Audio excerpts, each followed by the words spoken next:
Good evening. Welcome to the Solari Report. Today's Thursday, July 19th, 2012. I'm Catherine Austin-Fitz, and I'm delighted you could join me this evening. Tonight, the second quarter wrap-up.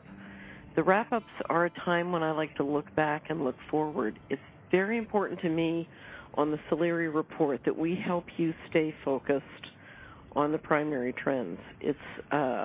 Staying focused on the primary trends is essential for taking action and not being distracted by the noise. There's plenty of noise, a lot of it very misleading, and I want to, with the wrap-ups, keep bringing you back to seeing what's really going on and what's really important.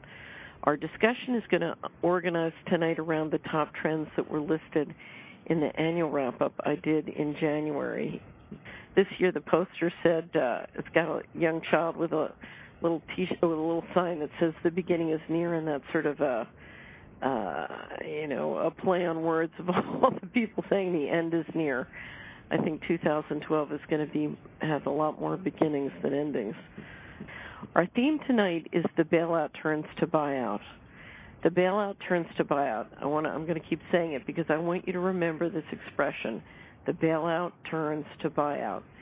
We just gave a group of people $26 trillion, and now they're going to use that money to come and buy out the people who gave it to them.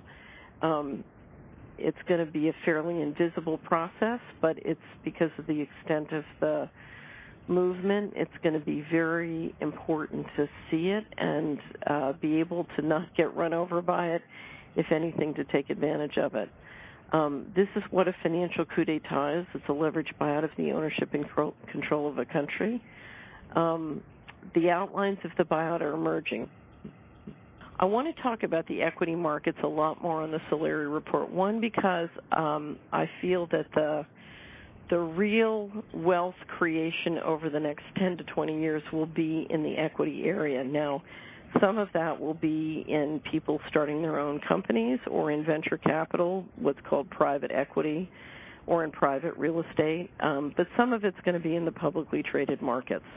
Now, it's going to be a tricky time because we're going to have so much volatility, particularly as we work through the debt issues and the re-engineering of the economy and looking for a new economic model if the employment model is not going to stay dominant.